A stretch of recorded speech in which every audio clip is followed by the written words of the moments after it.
ये क्वेश्चन कह रहा है कि दो चार्ज पार्टिकल के बीच के फोर्स को हमें मालूम करना है, तो चार ऑप्शन में से कौन सा जो ऑप्शन है उसका यूज किया जाए। यानी चार ऑप्शन में से किस ऑप्शन का यूज करके हम दो चार्ज पार्टिकल के बीच के फोर्स को बता सकते हैं। तो आपका सही आंसर होगा कूलम्ब्स लॉ। कूलम्ब्स लॉ से हम दो चार्ज पार्टिकल के बीच के फोर्स को कैलकुलेट कर पाते हैं।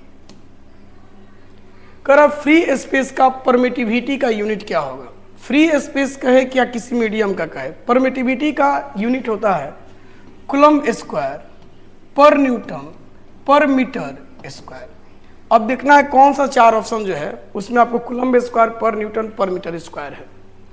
इसमें देखिए केवल कूलम्ब है तो ये होगा नहीं, इसमें पर कूलम्ब स्क्वायर ये भी नहीं होगा, इसमें कूलम्ब स्क्वायर है, इसमें भी कूलम्ब स्क्वायर है, लेकिन पर न्यूटन चाहिए, इसमें पर न्यूटन स्क्वायर है, यानी हम कहेंगे ये नहीं होगा। ये आपका हो गया कूलम्ब स्क्वायर पर न्यूटन पर मीटर स्क्वायर, यानी सही ऑप्शन है ऑप्शन सी। चलिए नेक्स्ट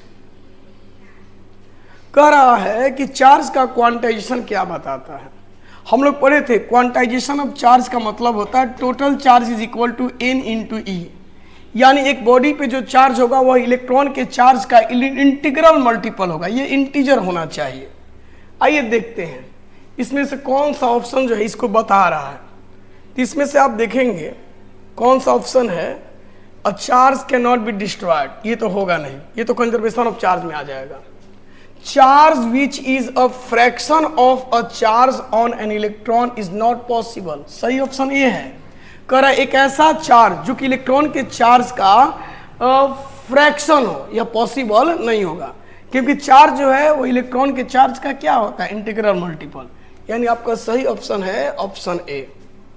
चलिए नेक्स्ट कर कूलम्ब्स लॉ का वेक्टर फॉर्म क्या होगा। कूलम्ब्स लॉ का वेक्टर फॉर्म होता है फोर्स इज इक्वल टू के Q1 Q2 बाई, ये आपका हो जाएगा क्या R का क्यूब, मॉड ऑफ R का क्यूब इंटू यहाँ पे आपका हो जाएगा वेक्टर R, इस तरह से। अब देखें कौन सा ऑप्शन इसमें सही है।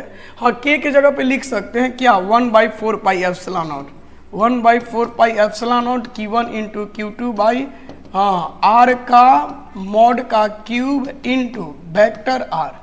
इनमें से कौन सा ऑप्शन है, तो आप कहेंगे यहाँ पे R है, R क्यू है, Q1 Q2 है, ये ऑप्शन सही लग रहा है। यहाँ पे तो ऊपर में R है नहीं, ये भी नहीं है, R स्क्वायर ये भी नहीं है, R स्क्वायर ये भी नहीं है, यानी सही ऑप्शन है ऑप्शन ए।